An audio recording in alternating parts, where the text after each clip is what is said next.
Hey everybody, welcome back to Rote Reactions. It's just me today because Vance is out traveling the world with his little doggy and his husband. So I'm here with our guest. We're getting to know author Abigail de Niverville better and talking about their recent releases. So let's get to know our guest.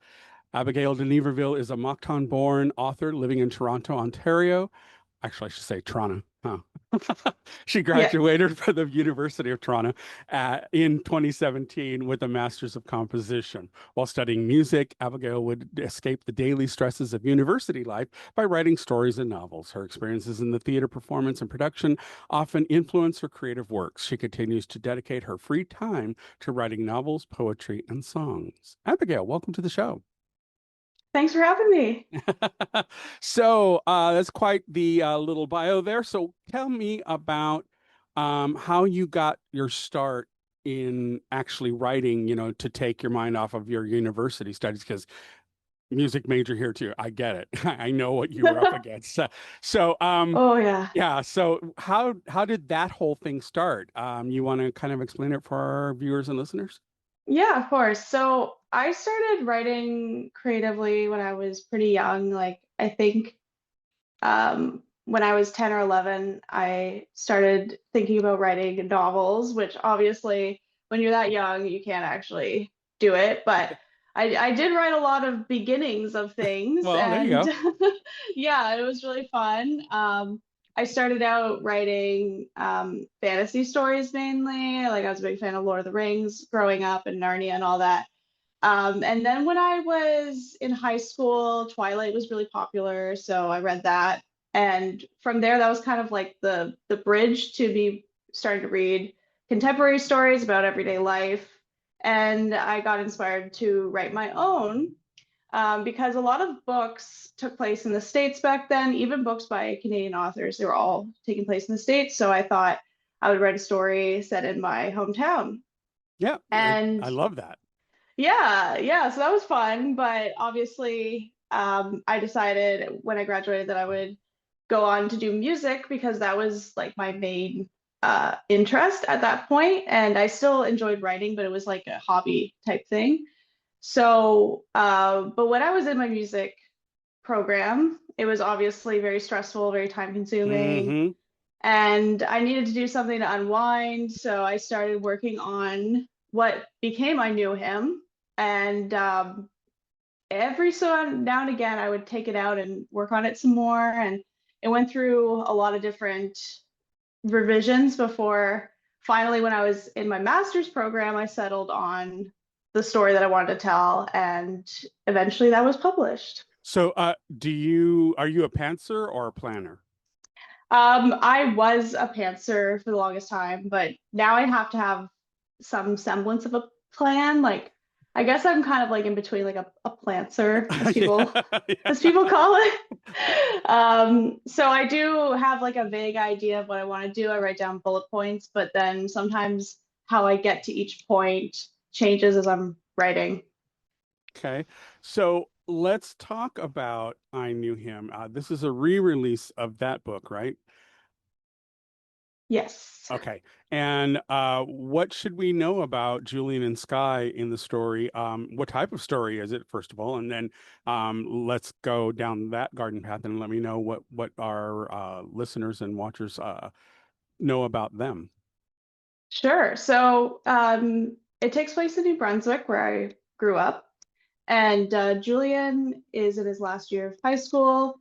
He knows that he's bisexual, but he's decided that he's just going to carry on as normal and like not talk about it until he graduates because he feels like people back home won't understand and it would be easier to just move away, start university, and then come home and be like, by the way, I have a boyfriend or whatever. Um, but obviously, that is not what happens in the story. So his friend encourages him to audition for the school play. And so he eventually does end up deciding to do it. And through that, he meets Sky. And Sky is somebody who moved from Toronto to New Brunswick. And he seems more, worldly and knowledgeable, and he's more confident in himself. And Julian feels attracted to him, and they develop a friendship, and one thing leads to another. Okay. So, what time frame are we setting this in? Is it current contemporary or is it, in the past? Yeah, I decided to move it to the current time instead of having it set when I first wrote it, which was like 2010, I think. Mm-hmm. So yeah, I moved it up, kind of took out some pop culture references. There were some parts in the original draft where Julian is talking on a flip phone and he like slams it shut because he's mad, and I had to take those out, obviously. Oh, come on. You didn't use the cool Matrix one that pops down. If I remember right, I think Sky had one of those ones where you flipped it and there was like Uh-huh. a full keyboard, because Yeah. that was like the ultimate Yeah. cool Yeah. thing Yeah. back then. Um, no, but I decided to move it to a more current time. So it was originally published in 2019, so I kind of just kept that as the re-release year, but it's made purposefully vague so that it could take place pretty much any time. Yeah, I love that. Okay. So it is a romance or Yes, it is a okay. romance. Okay. Um, and what else do these boys get up to without being too spoilery that you want the people to know? Of course, yeah. So they're both in the school play, which is Hamlet.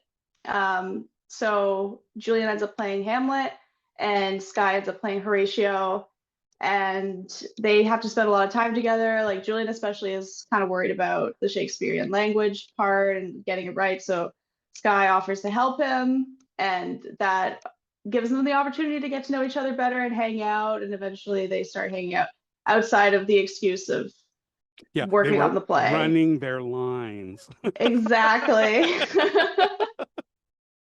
We all know in theater what that means.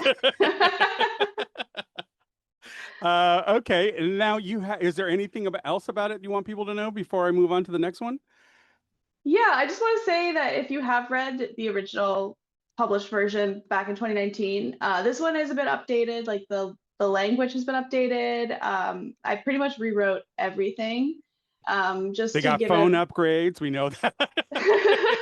Yeah, and I wanted to give them give the words a better flow. Like I was younger then and less experienced, and some of the writing I felt was a bit clunky looking back at it. So yeah, I reworked the language, and there are some scenes that I ended up taking out because they didn't work with the flow. And there are some scenes I added, so there's going to be some surprises if you have read it before. And I hope that it's a fun revisit of the story. Excellent. Okay, so now on to the new release, the companion novel, Be True. So this concerns Julian's friend Will, right? Yes. Okay, so what do we need to know about Will and Jesse in this one? So, spoilers, I guess, for I Knew Him, but at the end, Julian and Will, they part ways. They're not friends anymore. Julian, in I Knew Him, throughout the book, he has fears about coming out to Will because he feels like he's not going to understand. Will is gay, but he doesn't really think that bisexuality is like a valid identity. So they have a big fight over that, and they go their separate ways. So it starts out pretty much right where I Do Him leaves off. And Will is just by himself trying to figure out what he's going to do for the rest of the year, because him and Julian were very close, or at least he thought they were very close. And he spent a lot of his time with Julian. Like he didn't really focus on developing other relationships because they were so close. So now he's left with pretty much nothing, and he has to kind of sit with his discomfort of, um, invalidating Julian, and he has to kind of work out his own prejudices and figure out how he's going to do the rest of the year. And he also has this kind of this goal in his head that he wants to go to prom with a boy because he is one of the only that he knows out people in the school, and that's been difficult for him. So he wants to kind of go like, screw you guys, and have a prom with a boy. But finding said boy is proving to be difficult, and he's just very lost. So that's his side of things. And not Julian, Jesse two J names in the same Yeah, story. well, that's all on you, girl. I know, I was too young to think about the consequences. Yeah, so Jesse, he and Will already know each other. Like they were in basketball together, but they weren't really friends. Like Jesse's kind of the like cool guy at the school, and like he's very mysterious, and he hangs out with a lot of people, but nobody really knows him, who he is as a person. He's very private, and he has his own like hurts, I guess, that he's dealing with. So the two of them together, they can be very prickly and like push each other's buttons, but they also challenge each other's views and everything, and eventually they get together. Okay. So are these what's the angst level in these novels? Just so in case people are there any triggers you need to make anyone aware of? I would say that I knew him as fairly low angst. Like there is some biphobia and homophobia, but um, it's not it's dealt with, but it's not dwelled upon, I guess. Hmm. But Be True, I think, is a little more uncomfortable because you do have to be in the perspective of a character that you most likely don't agree with for a good portion of the story. So he's really working through his own prejudices and stuff as the story goes on, and he does eventually come to a conclusion that it's really not his business, and he should just support his friend. But to get there, it is sometimes uncomfortable. And there were times when I was writing it where I was like, I really don't like you, but um, I did feel like it was important to go down that path with him because the original draft that I wrote, he had already made his decision off screen. He was like, I know that I was wrong. I messed up, blah, blah, blah. And I just felt that that was kind of a bit of a cop out. So when I revised it, I decided to really delve into his thought process and how he's gonna come out of it as well. So often what's leveled at a lot of um, gay romance or male romance is that authors touch on topics of interest that can be darker in nature, but they don't really address them.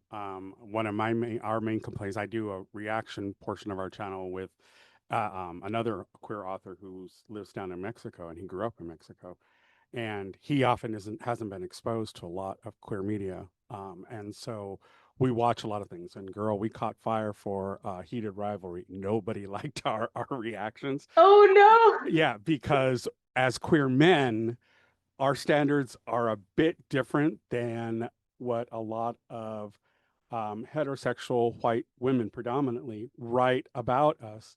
And so we had some real issues with a lot of the things that were addressed in Heated Rivalry. And so, what I'm trying to get at with you as an author is a lot of authors tend to touch on topics to create a bit of angst, a bit of drama, but they don't really address the root problem. And in fact, a lot of times they will use the romance as a magic placebo to get rid of anything. I call it the magic dick syndrome. Um, so, as an author, how do you approach writing these, knowing that there will be gay men out there who may enjoy the work, but also may have critical criticism about how they're being represented? Yeah, that's a great question. I try to read works from gay men as well to see their perspective and how they deal with certain things. And I just try to not shy away from the the harder topics. And yeah, I also kind of have beef with romances when the romance is kind of like the redemption for the character, which is especially what I wanted to avoid with Be True. So I wanted to have Will work it out by himself for the most part, and Jesse is just kind of there for the ride. Like I didn't want him to be like the sort of like the wise guide in getting him through his own prejudices. Like Right. he's kind of like, you got your own shit to deal with. Like I'm I'm just doing my thing kind of thing. And it's interesting because, one of the criticisms that we got leveled at us was that we kept saying we don't know these guys, we don't know them, we don't know them, because and given it's a different medium than the books will explain more, but we had not read the books, and so when we watched them, and believe me, I'm getting to a point for you, we had the criticism that it was all very superficial, that we didn't really get a lot of deep character development. It was not made clear to us at any point in time that Shane was dealing with neurodivergency. There was no scene that explained that. So we had those kinds of criticisms. There is, and I'll send you a link after because I think you will find it really fascinating. There's a link to our video up on YouTube from a queer Australian man, and he has some very, very interesting takes on women writing about gay men, and particularly in heated rivalry. And he really kind of breaks it down. And he's younger, he's much younger than me. I've been around the block. I have had numerous things about my life, my friends' lives, that I know that's how it goes. And I think the thing that gay men want to be seen, but we want to be seen in a more truthful light, not so sugar coated, because as men, that's what how we experience our lives. So I'm wondering, when you write about Will and Jesse and Julian and Sky, how are you considering, from an author standpoint, to create that? I mean, because you're not a gay man. So my question is, how do you try to empathize and to express? And I love the fact that you have a musical background because construction matters to you. I get it. Um, so how do you approach it so that you have those bases covered? Because, like, I have a romance book, but it's not romance. I make it very clear. Mine is a queer romance because sometimes the happy ending can be, Jesus, that guy was an asshole. I need to love myself enough to get myself out of this. And those can be happy endings too. Whereas the typical romance genre is very strict about what's presented. Hmm. So, as an author, how do you juggle that dichotomy of wanting to not be disrespectful or not to allow gay men to be seen in a proper light? And don't get me wrong, I know there are a lot of gay men out there who enjoy the books with all their Disneyfied sugar coatings, but a steady diet of that can be a bit much when you go looking for a story about a romance that isn't quite as close to the bone. So how do you Hmm. look at your character development from an author standpoint when you're writing about a community that you're not really part of? I think, yeah, I try to focus more on the character than on the romance. Like there is the romantic arc in the story, and there's the happy for now or happy ever after, Mm-hmm. depending on what you want Yep. to Mm-hmm. say. Um, but yeah, the main focus for me is always the character and trying to figure out like what makes him tick, what his problems are, what his misgivings, his fears are, all that kind of stuff, and sort of build around that.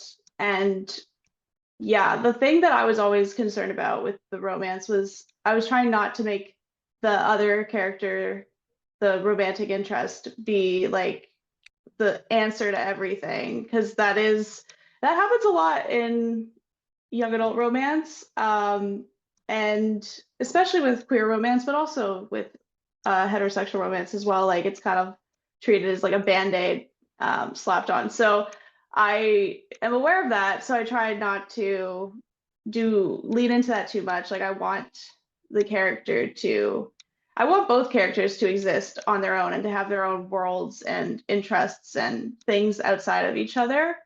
Um, and yeah, that's kind of where I start, I guess, for sure. Do you do a lot of sensitivity readings? I have in the past, yeah, not recently, but yeah, I did get some sensitivity readers back in the day. Is it like when you touch on a subject you may not have written about before? Is that when you tend to use it, or? Yeah, a lot of the time I just want some like a second opinion, basically. I want someone to look it over and see if there was something I overlooked. At this point, though, I feel fairly confident in my ability to tackle it, so I just kind of work on it on my own. But I am also in like queer writing communities, and I know people in real life. Like I go to queer events and stuff like that, so I feel like I have a decent grasp of it. But obviously, it's not going to be 100% authentic. But hopefully, people can still enjoy it. Okay. And here's something I just thought of now, because one of the things I've gone down a rabbit hole is the whole Gen Z. I don't think it's with millennials so much, and Gen Alpha's too young yet, but the whole dating aspect and how hard it is to do that in that generation's um, social scene. So, have you ever thought about addressing how you do a romance with, and this is just pure shop talk. We're not talking about your books, but just because it just occurred to me that with that being a real thing, I mean, you go on YouTube, you can go down a rabbit hole like I have. Um, Even in straight couples, just the total mismatch of how they're approaching relationships, and I've been married. I'm with my husband now. This will be our 32nd year. We have kids and Mhm. grandkids. So, I'm living the neoconservative nightmare over here. But my whole thing is I watch a lot of these things, and it dawns on me that a lot of people have become very introspective, and it's all about what do you provide me to make me feel fulfilled? That's the impression I get. Whereas, like with my husband, what we craft is the goal, not our individualism. And that's probably why it's what I attribute that the longevity of our relationship. We've been monogamous these 32 years. So it's like there's not, and there's no judgment against open relationships. If that's your gig, I'm happy for you. But what I'm trying to get at here is, you know, the whole dating thing in Gen Z. What does that bode for romance? I mean, is it then going to become so absurd because of where society is? I mean, do you guys see what I'm saying? Yeah, yeah. I don't know, it's hard to say. Like I feel like my books in general are kind of like, yeah, the idealized version of dating when you're young. Like when I was in high school, I never dated anybody and I did not go out partying or anything like that. Like a lot of the things I describe in my books are things that I did not do, but I kind of just wanted to explore like a different Live side of vicariously. things. Yeah, exactly. Like safely explore underage drinking without actually doing it, Right. that kind of thing. you know, Um, and because I sorry to throw that question out to you just yeah. randomly, but it's nice when authors can actually have these crafting talks, because the more and more I see it, it's like it can go either way. Either we get so sugary that it becomes absurd, or we start to address it, because like Heartstopper, I don't know if you've seen the last movie, but um they actually address, spoiler for people out there, if you want to skip 2 minutes ahead, and but they actually address the fact that teen relationships coming out of high school, if they were in a relationship, they often don't last Yeah. beyond the school years. And that's because your world opens up. Literally, when Yeah. you graduate high school, that is the last time you will ever be with a generation of people that are your age and have lived, fairly much your experiences. So when the world goes boom, when you toss that graduation cap in the air, then you realize just how big the world is. So I think it can go either way. It's like either we'll get more distant and that'll make romance appear almost absurd, or we can address it like, Alice Osman did in Heartstopper, where Nick and Charlie had that conversation Hmm. about how a lot of those relationships don't necessarily last the graduation process. Yeah. So, what are your thoughts on that? Yeah, I mean it's tricky because a lot of my stories end before they graduate, or it ends with them getting together, or um, something along those lines where there's still a lot of story that could be told. And I have thought about it sometimes, like, what's the likelihood of these people actually sticking it out and being together forever? I think probably not a high likelihood, but that's kind of, I guess, the fantasy of these sort of coming of age romances. You cut it off before anything can Any happen. indicators show up. Yeah, like it's interesting because like I had an idea for another sequel for I Knew Him with Sky and Julian that I wrote, I don't know, like probably 5 or 6 years ago. But they kept having all these problems and like fighting, and they broke up at one point, I think, and I was thinking like this is just a kind of a bummer. So I don't know if I want to continue with this, but now years later, I'm kind of in the back of my head, I'm thinking like maybe I could try it out, see what happens, but it does kind of burst the illusion, I guess, of The the current happily ever climate. after. Yeah, and the Yeah. current climate. Yeah. And then, I it's really interesting because I think that as we craft these things, obviously, you had Jane Austen way back in the day, and she dealt with it from a female perspective of class. That was a big driver for a lot of her heroines' journeys and the relationships, because for women that was a big problem in Hmm. their own agency, was the class system that exists and to a great degree still exists pretty much. But you have that era. Then you had, the stuff in the 20s and so on. Then you get down into, Barbara Cartland in the 70s and 80s, the overly flowery romance stuff. Um, and then we're in this era, and it's like that's where I'm like, I'm starting to see the the reality world, which is always a bit darker, a bit more intense than what we see in romance. But I just kind of see like those worlds, the Venn diagram starting to pull apart. And it just makes me wonder, 20 years from now, what the heck is it going to look like? Yeah, I mean, it's hard to say. Even for me, like I'm starting to think what's my next writing project going to be, and some of my ideas do revolve around, well, for one thing, being a bit older, like in your 20s instead of high school age, and dealing with dating and college and university and stuff like that, and how bleak it is sometimes. But we'll see if any of those stories that I'm starting to think about actually take off in my brain and I write something. But yeah, it's also been on my mind, like I have enjoyed writing the sort of like idealized version of high school love that a lot of people don't actually experience. But as I get older, I guess I'm starting to think more about like the reality of life and what that entails. And for coming of age stories, that's perfectly fine because it's all new to them. So it's it definitely feels like, oh my God, the world's so wonderful, everybody's lovely, Yeah. but when life starts hitting you in your college years or your your career years, then it becomes quite a different thing.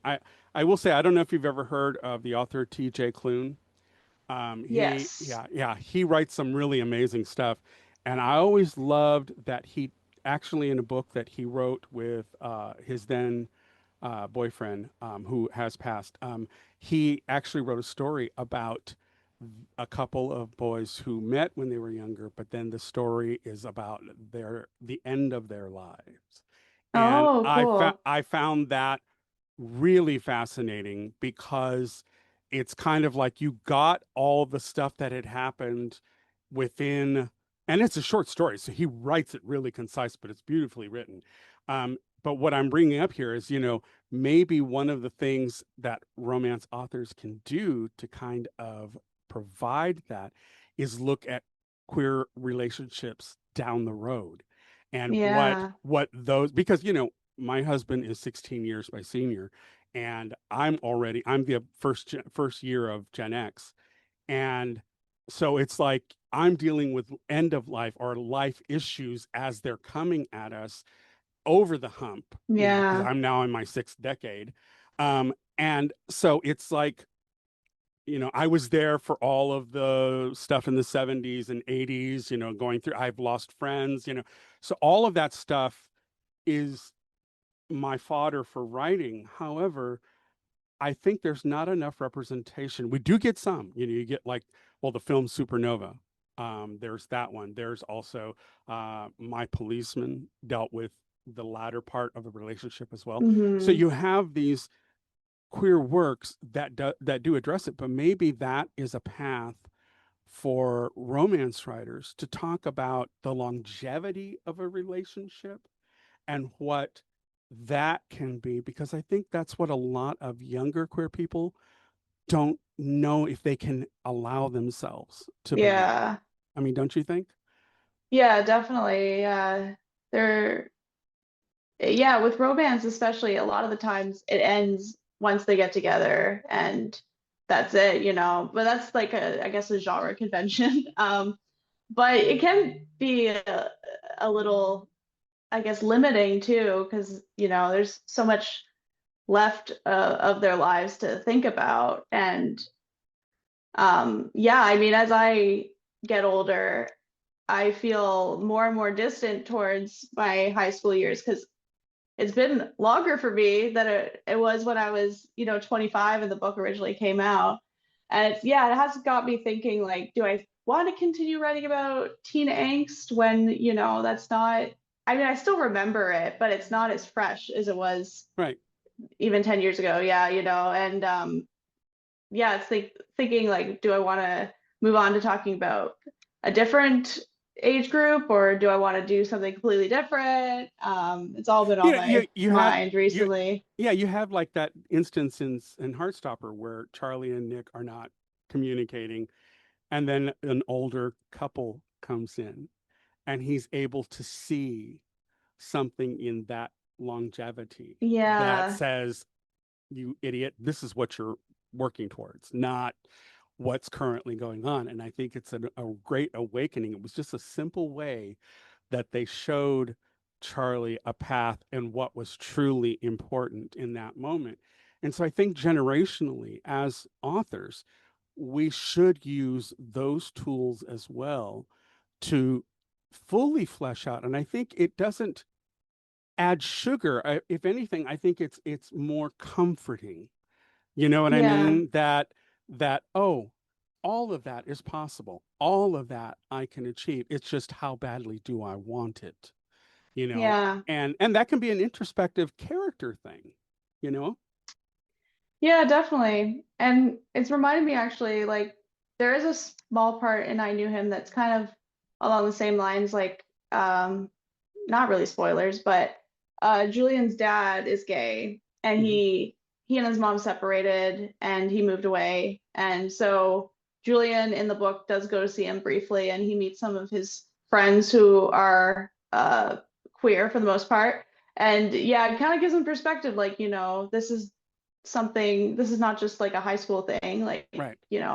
and finding community is possible, finding people who understand me who aren't of the same identity as possible. And yeah, I think it also opens stuff up for him and gives him like a little more clarity so that when he goes back home, he's like, I really want to make this work. Okay, I love that. All right, lastly, you have a note here about creative slumps and how you find inspiration to get out of yours. And this I'm curious about. First of all, have you ever, in your stories, have you ever written a character that you fell in love with and then you had to keep reminding yourself it's not about them?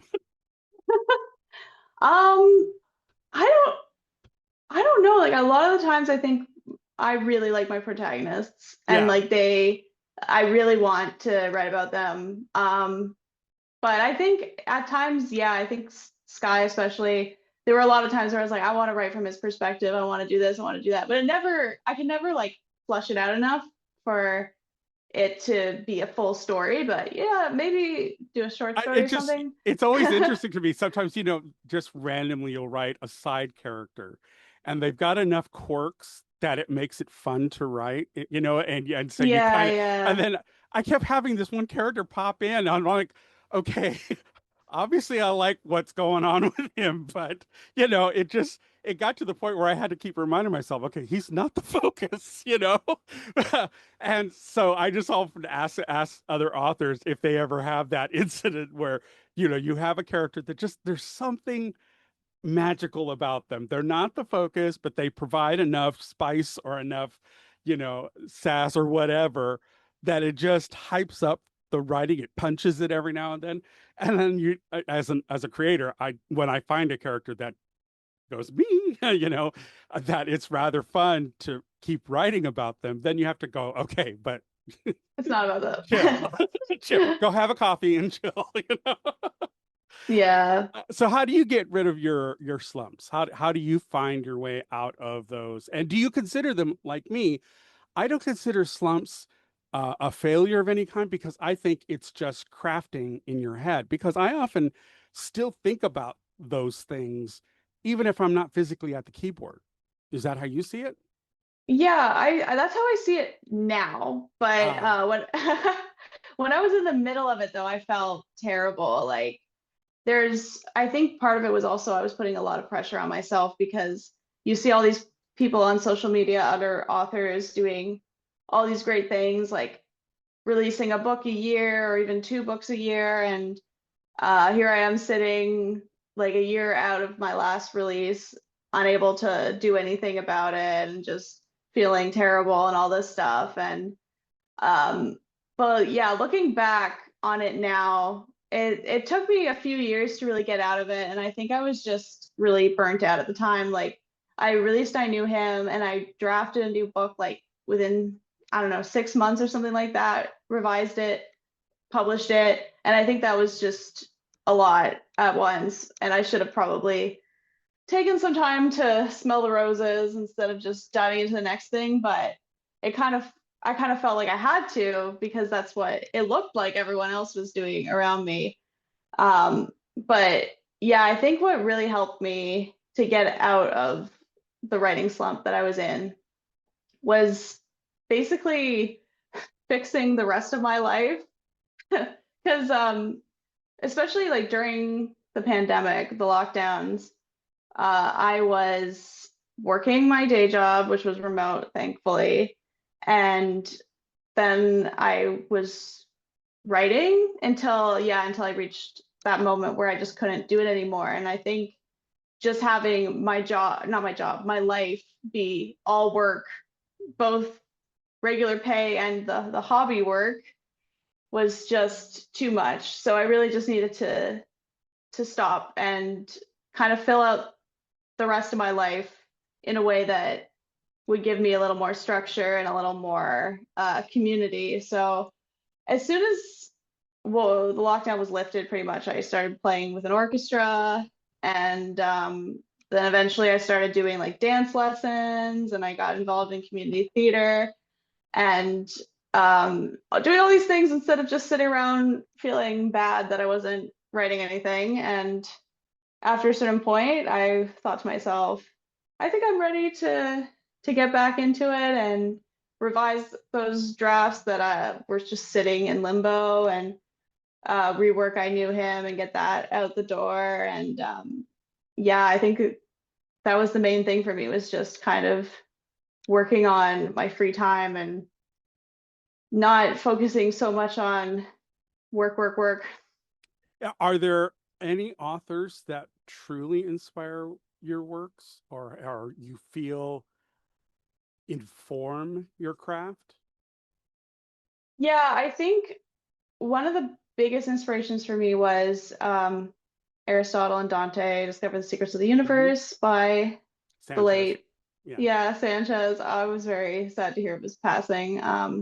But reading that book, like, I don't know, something, I think the way that it was written was, it was very beautifully written, but it was also very accessible and very easy to read. And that really inspired me to try doing something similar. Um, Another book that really inspired me was called The Vast Fields of Ordinary by Nick Bird. Um, and I think that that's the only book he's written, which is unfortunate because I loved it. Like the character is very snarky and like sarcastic and kind of a loner, and that also inspired me because even though Julian has friends and he's like relatively popular, like he still kind of feels like a loner and he's very angsty. So reading that kind of informed me or like inspired me, I guess, to get back at the draft and work at it some more. Okay. Is there anything about either of these books that I failed to ask that you definitely want people to know? Um, I think I think we covered everything pretty much. Okay. All right. Well, are you ready for our get to know you questions? Yeah, let's go. Okay, okay. Sounds like she's done her homework, people. Um, Okay, before we get to that, just want to take a quick moment and say if you like what we're doing here, please like, subscribe, hype, do all the things that we have to feed the algorithmic monster. That definitely helps us out. If you would like to support us financially, because there are costs involved with us keeping this project going, we are not your typical YouTube channel or podcast. We are open to all queer content creators, be they allies or people from the community. Our project is to preserve these voices. So when you're looking for your next queer media purchase, you think of these creators and come here as a repository to find your next purchase. So we now are in our 11th year of weekly episodes. And anything you can do to help us keep this project going, we greatly appreciate. You can do it a number of ways. The first way is by going to patreon.com/rope podcast, and you can do a monthly donation, or you can purchase individual movie and episode reactions up on Patreon. And I think it's $3 for a TV episode and 5 for a full film reaction. So those are up there. Then you can go to, if you don't want to do a monthly or a purchase of an individual, you just want to throw some pocket change our way, you can go to buymecoffee.com/rope podcast and just do a one-time donation. Or finally, we know financially times are tough for a lot of people, so we wanted an inexpensive way to do it, and that's by joining us here on YouTube for just 99 cents a month, less than a buck. You can help us keep the lights on and keep all of this going. All right, all of that out of the way, let's get into the weeds with Abigail. Okay, what film, book, piece of art has had the biggest influence on your writing style? Oh, well, I think I already covered those two, but yeah, definitely Aristotle and Dante. That was a big turning point for me reading that book, and yeah, the way it was written really inspired me a lot. Okay, what fictional or historical character would you invite to march with you at a pride parade? I think I have to go with Shakespeare, Okay. considering the Shakespeare connection, and I'm definitely of the belief that Shakespeare was at least a little bit queer. Yeah, So yeah, he did definitely. He seems to have had a very queer perspective on things. definitely, yeah. So Yeah. Okay. I would bring him. Okay, that'd be very interesting. Okay, if you or your protagonists, any one of the four, had to survive a gay bar karaoke night, what song would you or they belt out? Um, well, I think Will would do a Lady Gaga song. Um, maybe something like Born This Way or like Bad Romance, one of the classic Gagas. Mm-hmm. Um, I think Julian's a little more, he's less flashy, so I think he would do like Hozier or something like that, like um Someone New or maybe Okay. even Take Me to Church, if you want to be really dramatic, but he's Okay. pretty low key. Okay. What's a place, real or imagined, that feels like home to you, and why? I definitely, well, I do love living in Toronto, but I still do feel like New Brunswick is home. The nature, it's a lot slower paced and there's a lot of nostalgia as well from growing up there, When you go to visit, all the things that happened in the past are not in your mind. You're just like thinking about the good things. So yeah, I still love going home and you taking a walk by the river and going to the beach and all that. Refreshes the whole psyche and gets all the juices Yeah, flowing again. exactly. Yeah. All right. What's the strangest or most unexpected place you've ever found inspiration for a work of yours?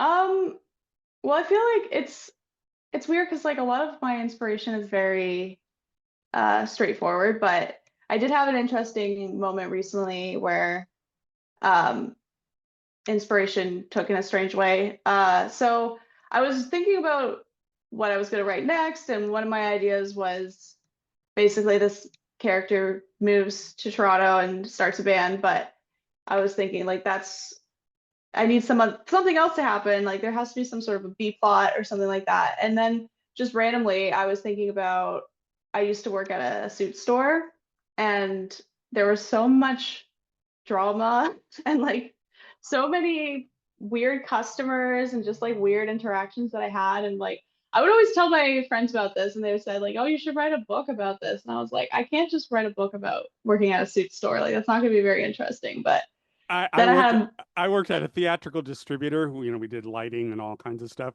And we had a wall that we would write down the weirdest things that happened to any one of us. And some of the stuff in there was just because people ask questions and I don't think they really understand how they're asking it. And you just kind of yeah. stare at them and go, okay, did you hear that as it came out of your mouth?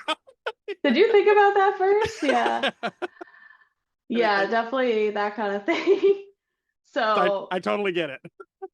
yeah, so then all of a sudden I was like, okay, I should just combine these two things. Like she could work at a suit store, and then also be trying to do this band at the same time. So we'll see what comes of that. But yeah, it was interesting how I had had all these experiences in my back pocket for years, and I just didn't can never see what to do with it. And all of a sudden it was like, I know, the light bulb. All right. Well, what themes or motifs do you find yourself returning to again and again in your works? I think a big thing that I like exploring, besides the romance, obviously, is friendship and the intricacies of friendship, and how even like within the queer community, there's a lot of infighting and a lot of interpersonal issues, and kind of delving into that. I think that's a big one for me. I also enjoy the coming of age arc for sure, and kind of approaching it different ways. Like for some characters, the coming of age is coming out, and for others, they've already come out, and it's what comes after and how you deal with your identity and how you feel about it and all that kind of thing. All right. And finally, what's a piece of LGBTQ plus culture, music, film, art, or history that never fails to inspire you?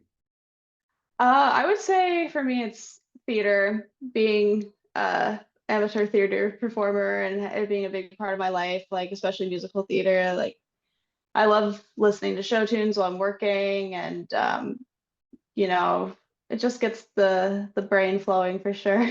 Okay. All right. Well, you made it through our list. Bravo. Woohoo! Wasn't so hard. So what's up next for you? Are you working on anything? Are you doing any readings, any public appearances?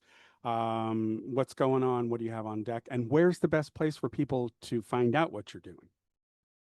Yeah, so currently I am trying something a bit different. I am going back to my roots and trying to write fantasy.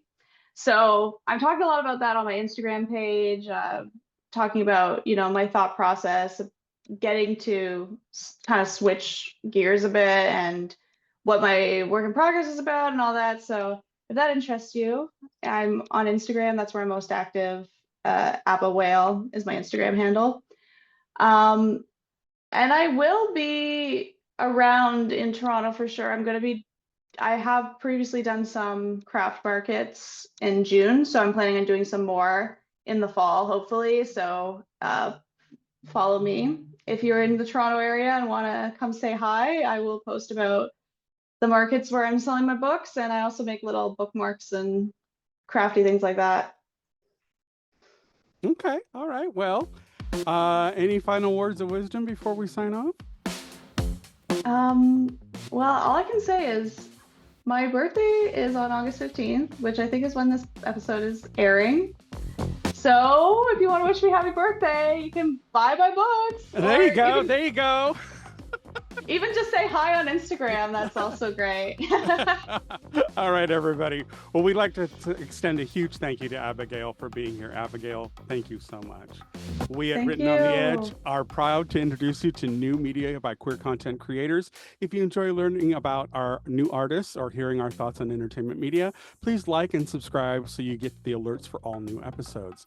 This show is produced by Rogue Ravens Media. For our disclaimers, links to social media, our listen stations, or to sign up as a guest, visit www.ropepodcast.com.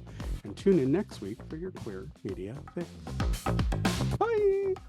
Bye.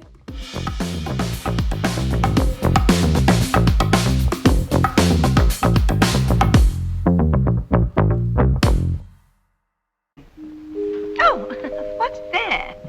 Closing time. The bums rush in melody, dear.